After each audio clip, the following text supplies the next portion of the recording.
요즘에 주위에 만나는 분들 보면 그 중에 좀 삶에 건고함이 있고 어려운 일들 때문에 방황을 한다. 인생의 방황을 한다. 또 신앙의 방학과 신앙의 방황을 한다. 그런 분들을 종종 만나게 됩니다. 삶에 있어서 여러 가지 어려운 일들이 있을 수 있죠. 관계가 끊어지고 또 사랑하는 사람을 먼저 떠나보내고 그리고 어떤 삶에 있어서 직업을 잃는다든지 또 병이 든다든지 여러 가지 이유로 인해서 참 인생의 어려운 일들을 만날 때가 있습니다. 그리고 어떤 분들을 보면 인생이 참 꼬인다, 잘 안 풀린다, 그런 얘기를 듣는 사람들도 있습니다. 왜 인생이 이렇게 안 풀리지?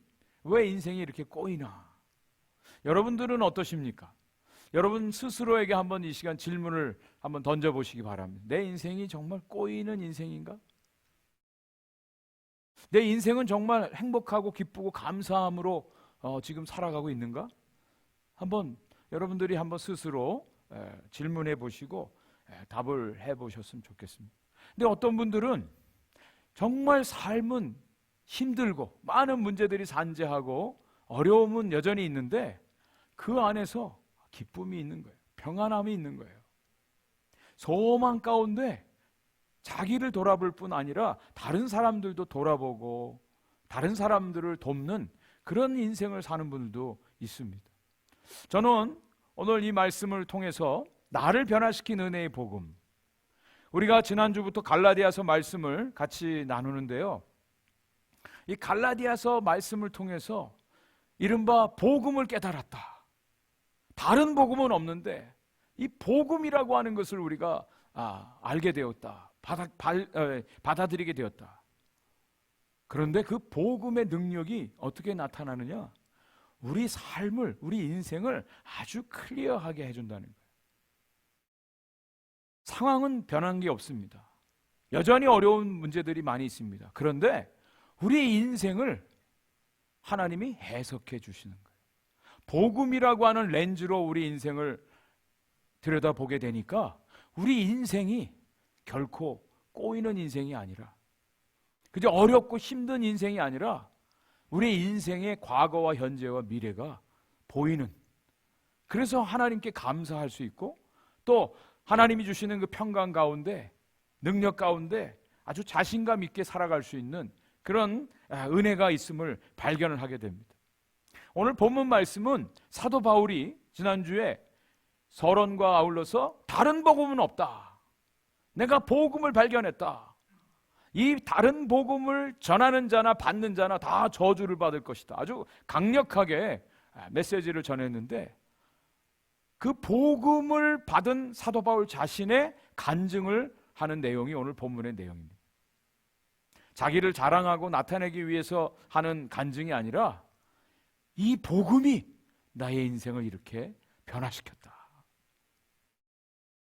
이 복음이 나의 인생을 이렇게 오늘 여기까지 이르게 하였고 정말 하나님이 기뻐하시는 비밀의 인생을 살아갈 수 있는 원동력이 된다라고 하는 것을 증거해 주고 있습니다.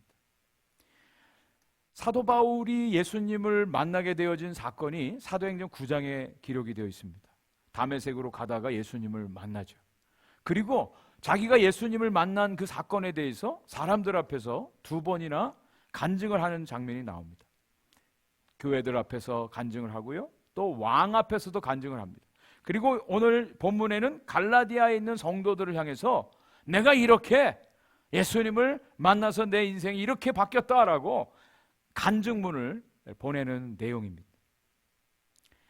나를 변화시킨 이 은혜의 복음, 어떤 의미에서 나를 변화시킬 수 있었고 이것이 어떻게 해서 내 인생을 변화시키는가.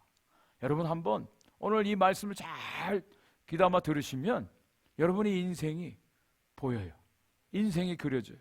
주님이 보여주시는 하나님이 계획하신 그 아름다운 인생의 모습들을 발견할 수 있게 될 것이라 믿습니다. 자, 먼저 이 사도 바울이 발견한 복음은 오직 예수 그리스도의 계시로 말미암아 이루어졌다라고 하는 것을 증거합니다. 오늘 본문 11절 12절 말씀에 형제들아 내가 너에게 알게 하노니 내가 전한 복음은 사람의 뜻을 따라 된 것이 아니니라. 이는 내가 사람에게서 받은 것도 아니요 배운 것도 아니요 오직 예수 그리스도의 계시로 말미암은 것이라. 바울은 자기가 지금 받은 복음, 전한 복음, 그 복음에 대해서 지금 얘기를 하는데, 내가 받은 이 복음은 사람의 뜻을 따라 된 것이 아니다. 여기 사람의 뜻을 따라 된 것이 아니라는 얘기는 사람이 인위적으로 만든 것이 아니라는 거예요. 어떤 제도, 교육이라고 하는 제도를 통해서 인위적으로 만들어낸 복음이 아니라고 하는 것을 말씀해 주고 있습니다. 그리고 사람으로 말미암은 것도 아니다. 사람에게서 내가 받은 것도 아니다. 예루살렘 교회에 지도자들이 많이 있었습니다. 공의회가 있었습니다. 거기에서 자기 자신에게 그것을 줌으로 말미암아 거기서부터 자기가 그 복음을 받은 것이 아니라고 분명하게 밝히고 있습니다. 또 사도 바울이 어떤 동굴이나 굴 속에 가서 개인 묵상을 하고 개인 기도를 통해서 하나님으로부터 계시를 받은, 마치 여러분 이슬람이라고 하는 종교는 무하메드가 히라 동굴에서 거기서 계시를 받은 것, 그것을 자기가 받아 적은 코란을 중심으로 해서 이슬람교가 탄생을 했죠. 그런 거하고는 다르다라고 하는 것을 말해주고 있습니다. 16절부터 19절까지 바울이 정말 예수님을 처음 만나고 자기가 어떤 가족이나 친척하고 의논하지 않았다고 이야기를 해요. 우리가 예수님을 믿게 되는 것, 뭐 부모님 허락을 받고 어떤 누구하고 친구하고 의논을 하고 예수를 믿는 것이 아닙니다. 바울은 바로 즉시 아라비아로 갑니다. 아라비아에 가서 3년 동안을 있다가 다시 다메섹으로 돌아오게 돼요. 아라비아에서 바울이 무슨 일을 했는지는 성경에 기록되어 있지 않습니다. 하나님과 깊이 더 만나는, 사귀는 그런 시간이었을 것이다 라고 추측만 할 뿐이죠. 그리고 3년 만에 이 바울이 예루살렘을 방문하게 됩니다. 게바, 베드로를 만나기 위함이죠. 15일 동안 거기에 머물러 있는데 거기에서 게바는 만나지 못하고 야고보라고 하는 사도만 보게 되었다라고 하는 거예요. 그러니까 15일 동안 그가 요즘에 신학교에서 공부하는 것처럼 신학 교리를 그가 배운 것도 아니에요. 어떤 인위적인 사람들이 만들어낸 커리큘럼으로 인해서 그가 예수님을 만나게 된 것이 아니라고 하는 것을 증거해 주고 있어요. 또 바울은 자기 자신의 과거에 화려했던 경력을 얘기를 해주고 있습니다. 13절 14절 말씀입니다. 이 말씀 보면 바울이 얼마나 유대교에 열심이었는지, 여러분 여기에 나오는 부사어에 주목해서 한번 보시기 바랍니다. 읽어보시기 바랍니다. 내가 이전에 유대교에 있을 때 행한 일을 너희가 들었거니와 하나님의 교회를 심히 박해하여 멸하고 내가 내 동족 중 여러 영갑자보다 유대교를 지나치게 믿어 내 조상의 전통에 대하여 더욱 열심히 있었으나, 자신의 과거의 경력을 얘기해 주는 거예요. 근데 유대교에 열심히 있는데 그냥 보통 열심이 아니라 하나님의 교회를 박해하는데 심히 박해했다. 나와 같은 비슷한 연령의 유대교에 있는 사람들보다 지나치게 내가 믿었다. 이런 표현이 있어요. 지나치게 믿었다. 요즘에 우리 신앙생활 하는 분들 중에 아니 무슨 그렇게 꼭 믿어야 돼? 왜 이렇게 지나칠 정도로 해? 자기가 그렇게 지나치게 유대교에 열심히 했었다라고 하는 거죠. 그리고 내 조상의 전통에 대해서 더욱 열심히 있었다. 그러던 나를 주님이 변화시켰다는 거예요. 이게 어떻게 해서 이런 일이 벌어질 수 있었는가? 어떻게 해서 이것이 가능한가? 그것은 오직 한 가지, 예수 그리스도의 계시로 말미암아 내가 복음을 깨달았다. 이렇게 얘기합니다. 여기 예수 그리스도의 계시로라고 하는 뜻은 예수님을 만났다라고 하는 거예요. 예수님이 자기에게 찾아오셨고 그 예수님을 자기가 직접 만났음을 이렇게 고백을 하고 있습니다. 여러분들이 어떻게 해서 예수님을 만나게 되셨습니까? 어떻게 해서 예수님을 믿게 되셨습니까? 어떤 분들은 부흥회에서, 참석했다가 예수님을 만나신 분들도 있어요. 어떤 분들은 성경 공부를 하다가 예수님을 만나신 분들도 있어요. 어떤 분들은 기도하다가 예수님을 만나신 분도 있고, 어떤 분들은 친구가 전도해서 전도를 통해서 예수님을 만난 경우들도 있어요. 어떤 분들은 예배를 드리다가, 어떤 분들은 수련에 참석해서, 각자가 다 다양한 형태로 다 예수님을 경험을 하고 또 예수님을 믿게 되었노라고 그렇게 고백을 합니다. 여기서 중요한 것은 이런 행위적인 것들, 부흥회라든지 성경 공부라든지 또 이 기도회라든지 수련회라든지 이런 것들은 주님께서 사용하시는 도구일 뿐이라는 거예요. 그 자체가 우리들을 예수님을 믿게 하는 것이 아닙니다. 많은 경우에 사람들이 착각을 해요. 그 어떤 뜨거운 부흥회, 그래서 그 부흥회를 인도하신 그 목사님이 그의 삶의 어떤 영웅처럼 여겨지는 경우들도 있고요. 수련의 강사가 내 평생 잊지 못할 은인이라고 여기는 사람들도 있고요. 물론 어떤 방법으로 하나님께서 도구로 사용하셔서 그런 사람들을 통해서 우리가 예수님을 만나게 되는데, 정말 중요한 것은 예수님을 만나게 되는데 주님이 우리에게 찾아오셨다는 거예요. 주님을 만나지 않고 예수님을 믿을 수 있는 사람은 한 사람도 없습니다. 바울과 같이, 이전에 사울이었죠.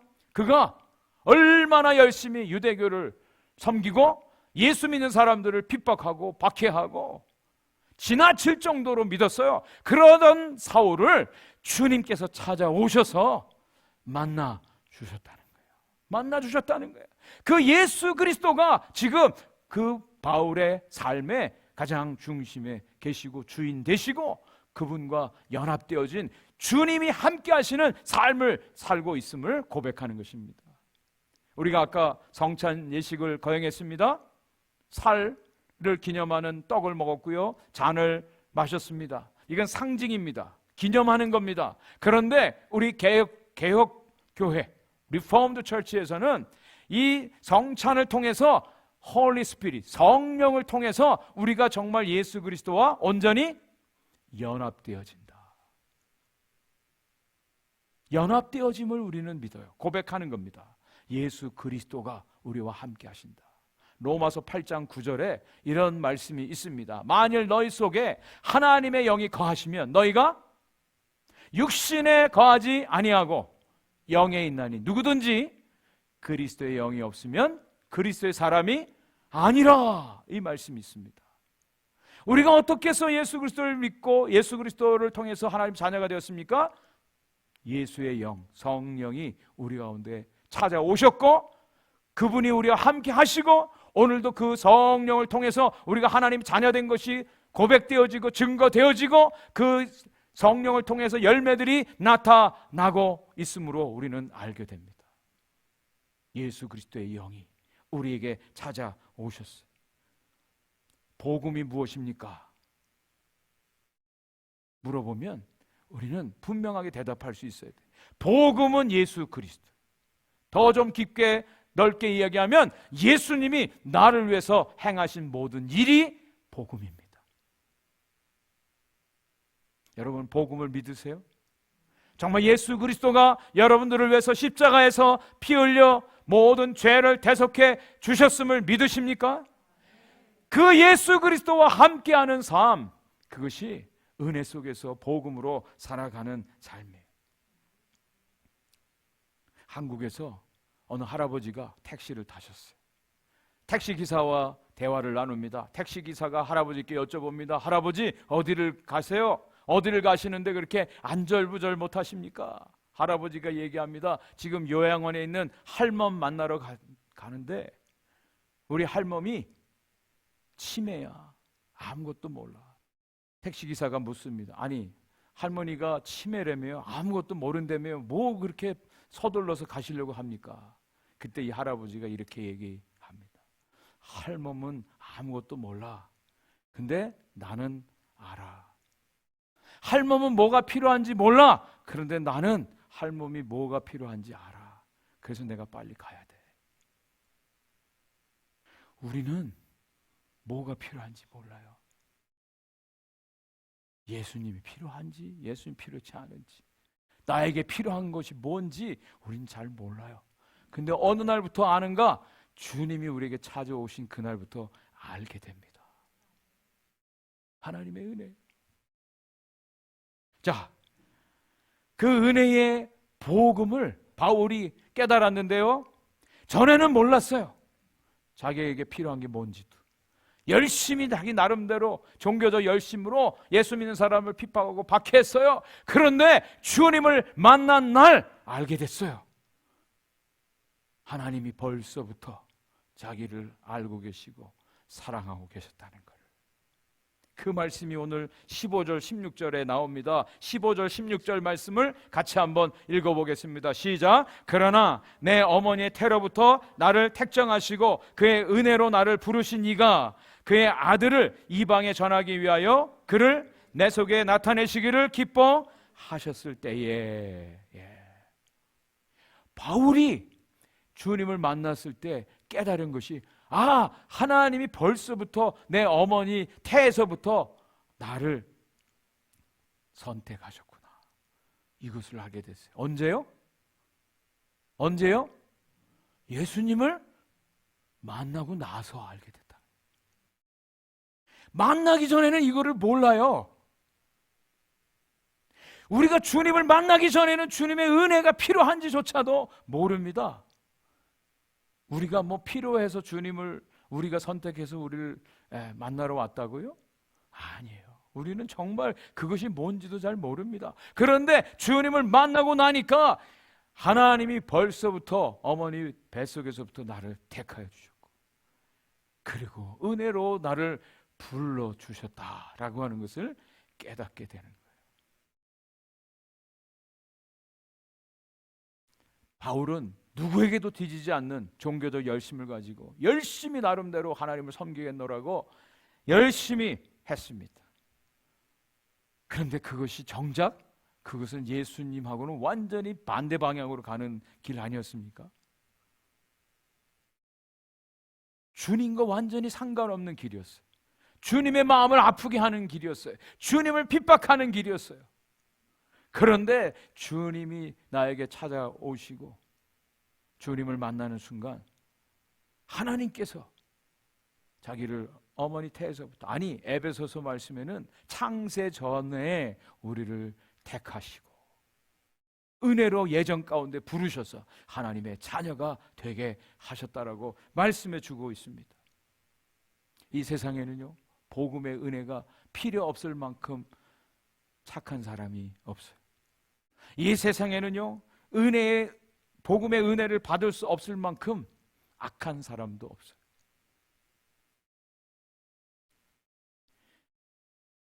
아무리 종교적인 열심이 있다 할지라도 정말 은혜가 필요해요.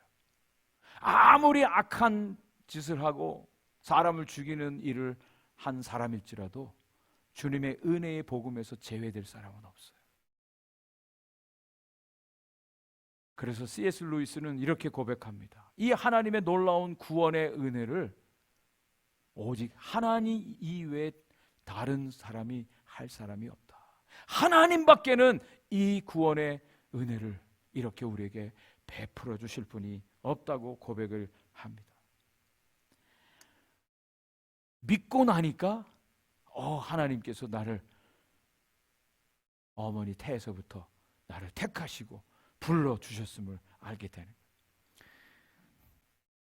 지난 며칠 전에 저희 막내 아들 폴을 데리러 이제 갔다가 오면서 이제 폴이 그 크리스찬 그룹에서 바이블 스터디를 했답니다.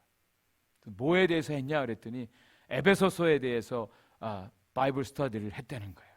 그래서 은혜가 됐냐 물어봤더니 자기가 생각한 얘기를 하더라고요. predestination, 예정하심과 또 우리 인간에게 준 free will, 자유의지라고 하는 것이 있는데 이것이 충돌되지 않느냐. 하나님이 예정하시면 우리가 선택하지 않아도 하나님이 다 해주시지 않겠느냐. 그죠? 또 우리가 모든 것을 다 선택하면 하나님이 예정을 하셨다라고 하는 말도 우리는 받아들일 수 없는데 이것이 컨플릭이 일어나는 것 아니겠느냐라고 하는 질문을 하더라고요. 그렇죠. 그렇죠. 그런데 제가 말씀드린 것처럼 이 두 가지가 함께 있어야 돼요. 함께 있어야 돼요. 우리 믿음의 결단도 있어야 돼요. 그런데 그 믿음의 결단 이전에 하나님의 선택하심이 벌써부터 창세 전부터 있는데 그것을 언제 깨닫느냐?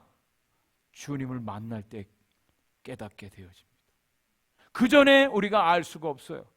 주님을 만나고 보니까 주님이 나에게 찾아오시고 그 주님의 은혜를 경험하고 나니까 하나님이 벌써부터 나를 택하시고 불러주시고 인도해 주셨음을 비로소 깨닫게 되는 것입니다. 주님의 은혜는요, 우리들의 어떤 신분이나 우리들의 출신에 구애받지 않습니다. 하나님의 은혜는요, 우리의 어떤 소유나 우리가 어떤 것을 배웠느냐, 어떤 위치에 있느냐, 이거하고 상관이 없습니다. 하나님이 우리에게 주시는 이 은혜는요, 세상의 어떤 것들, 이 모든 것들을 다 초월합니다.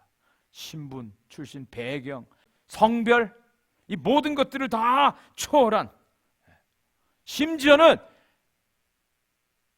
우리 인간들의 실수와 우리 인간들의 모든 죄까지도 다 뛰어넘을 수 있는 하나님의 놀라운 은혜임을 깨닫게 됩니다. 차별이 없어요. 하나님이 우리에게 주시는 이 은혜는 차별이 없어요. 왜 이 사도 바울을 그러면 왜 불러주셨을까요? 왜 불러주셨을까요? 이 하나님이 그에게 보여주신 예수 그리스도의 이 복음을 다른 사람들에게 증거하라고 바울을 불러주셨다는 거예요. 목적이 없이 그냥 불러주시는 부르심은 없습니다. 반드시 거기에는 목적이 있어요. 심지어 바울이 이전에 가졌던 구약적인 지식, 열심히 율법을 공부하지 않았습니까? 그리고 종교적인 열심, 그 모든 것까지 하나님께서 바울의 모든 것들을 사용하셔서 주의 복음을 증거하는 도구로 사용을 하시는 거예요. 역설적인 반전이 이루어집니다. 나는 이것이 연약한데, 나는 이것이 부끄러운데, 이거는 가리고 싶은데, 수치스러운 건데, 그런데 하나님께서는 그것까지도 다 사용하셔서 하나님의 복음을 증거하는 도구로 사용하시도록 하십니다. 여기 예기치 못한 기쁨이라고 하는 책을 쓴 C.S. 루이스라고 하는 20세기의 최고의 기독교 변증가 중에 한 사람. 이 사람에게 예수님을 만나기 전에 한 유명한 스승이 있었습니다. 커크 패트릭이라고 하는 변호사 출신의 선생인데, 이 사람은 아주 논리적인 사람이에요. 모든 것을 논리적으로 설명하고 설득해서 상대방을 이기는 아주 논리의 대가입니다. 이 C.S. 루이스가 이 커크 패트릭을 통해서 많은 영향을 받았어요. 그래서 무신론자가 됐습니다. 그리고 모든 이론을 합리적으로 또 논리적으로 설명하는 법을 그렇게 배웠어요. 그런데 나중에 이 C.S. 루이스가 예수님을 만나게 되었습니다. 그리고 나서 하나님께서는 이 C.S. 루이스를 20세기에 가장 뛰어난 기독교의 변증가로 사용을 하신 거예요. 무엇을 통해서? 옛날에 그 무신론자인 스승을 통해서 배운 그 스킬을 가지고 복음을 전하는 하나님의 도구가 되게 하시는 거예요. 저와 여러분들의 삶 속에 우리의 약한 부분들이 있어요. 우리들이 정말 숨기고 가리고 싶었던 그런 부분들도 있어요. 그런데 하나님께서는 그것조차도 하나님이 도구로 사용하십니다. 하나님께서 바울을 선택하신 이유가 있습니다. 그것은요, 바울이 가치가 있고 받을 만한 자격이 있어서가 아니라 하나님이 그를 기뻐하셨다. 하나님이 기뻐하셨기에 그를 택하시고 부르셔서 하나님의 복음을 전하는 하나님의 사람으로 사용을 하시게 되었어요. 근데 우리는 이것을 알지 못해요. 저와 여러분들이 예수를 믿어야 될 이유를 언제 깨닫는 줄 아세요? 예수를 믿고 난 다음에 깨달아요. 우리가 정말 어두움에 있었다라고 하는 것을 언제 알게 되는 줄 아십니까? 우리가 빛 가운데 거하게 될 때, 아, 옛날에 나의 삶이 어둠이었었지 라고 하는 것을 발견하게 됩니다. 저와 여러분들이 언제 은혜를 알게 되는 줄 아십니까? 정말 주님을 만나고 난 뒤에 이 모든 것들이 하나님의 은혜였습니다 라고 고백하게 돼요. 좀 진작 좀 알면 얼마나 좋아요. 미리 알면 얼마나 좋아요. 그런데 알 수 있는 사람이 없어요. 그만큼 인간이 무지합니다. 똑똑한 것 같은데요, 너무너무 무지합니다. 우리는 생각보다 우리 자신이 얼마나 완악한 존재인지를 예수님을 만나고 나서야 알게 됩니다. 이 은혜가 저와 여러분들 가운데 있기를 간절히 소원하고 축복합니다. 오늘 말씀의 결론입니다. 네. 자, 이제 이 바울이 예수님을 만났습니다. 만날 수 없는 그분을 만났어요. 그의 인생이 완전히 바뀌었습니다. 이제는 자기가 핍박하던 그 복음을 전하러 다니는 거예요. 어떤 일이 벌어졌는지 오늘 아까 읽지는 않았지만 20절 이하에 그 이야기가 나옵니다. 제가 한번 읽어드릴게요. 보라, 내가 너희에게 쓰는 것은 하나님 앞에서 거짓말이 아니로다. 그 후에 내가 수리아와 길리기아 지방에 이르렀으나 그리스도 안에 있는 유대의 교회들이 나를 얼굴로는 알지 못하고 다만 우리를 박해하던 자가 전에 멸하려던 그 믿음을 지금 전한다 함을 듣고 나로 말미암아 하나님께 영광을 돌리니라. 바울이 지금 간증하는 내용, 이거 거짓말 아니다, 이게 진짜다, 내가 정말 이 예수를 만났다, 당신들이 다 나에 대해서 알고 있지 않느냐, 내가 수리아와 길리기아 지방에 다니면서 복음을 전하는데 어떤 일들이 벌어졌느냐, 그 지역에 있는 사람들이 바울은 얼굴을 한 번도 본 적이 없어요. 소문만 들었어요. 얘기만 들었어요. 전에 자기가 핍박하던 그 예수의 복음을 지금은 그가 다니는 곳마다 복음을 전한다. 그걸로 인해서 바울을 한 번도 만나본 적이 없는 그 사람들이 하나님께 어떻게 했다고요? 영광을 돌리게 되었다. 영광을 돌리게 되었다. 저와 여러분들이 정말 이 복음을 깨닫고 하나님의 은혜를 받고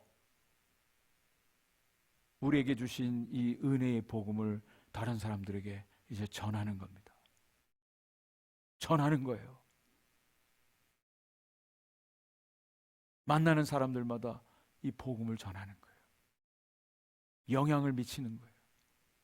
우리가 직접적으로 대면해서 복음을 전할 수도 있고 직접 만나지 못하는 사람들도 있어요. 그런데 소문으로라도 그것을 듣고 우리의 삶의 변화와 우리의 삶에서 하나님이 이루신 놀라운 그 역사에 대한 이야기를 듣고 그들이 하나님께 영광을 돌리게 된다. 주님을 만난 사람들은요, 복음을 깨달은 사람들은요, 복음의 능력을 경험하는 사람들은요, 그 결과가 하나님이 기뻐하시는 하나님의 영광이 돌려짐을 분명히 믿습니다. 하나님의 영광이 드러납니다. 여러분, 여러분에 대한 소문을 주위에 있는 분들이, 옛날 친구들이, 가족들이 들으신다면 여러분들을 통해서 아, 정말 저 사람을 저렇게 변화시킨 그 하나님이 정말 살아계시지 않겠느냐, 정말 저 사람들이 전에는 그렇지 않았는데 이렇게 변화돼서 정말 저분들이 진짜 예수를 믿는 사람 아니야? 저들이 믿는 예수가 살아있지 않아? 하나님이 저와 여러분들을 통해서 영광을 받으시게 되어지는, 이것이 복음을 경험한 하나님의 사람들의 축복입니다. 본인이 여기 계신데 제가 죄송합니다. 우리 김영미 집사님이 얼마 전에 따님한테 복음을 전했대요. 이제 엄마랑 교회 와서 같이 예배드려. 여러분, 이게 복음 아닙니다. 그냥 우리 교회 한번 와. 우리 교회 점심이 정말 맛있어. 아, 우리 오픈도 교회 찬양이 좋아. 목사님 설교를 잘해. 여러분, 이게 복음 아닙니다. 복음이란 오늘 사도 바울이 분명하게 증거한 내가 왜 변해졌는지, 내 인생이 왜 이렇게 바뀌었는지, 내 인생이 이렇게 왜 행복한지, 내 인생이 왜 이렇게 주님을 위해서 더 드리고 싶고 더 주님 앞에 가까이 나가고 싶은지, 나를 변화시킨 그 복음을 전할 수 있어야 되죠. 여러분, 그게 복음이에요. 저는 그것을 위해서 기도합니다.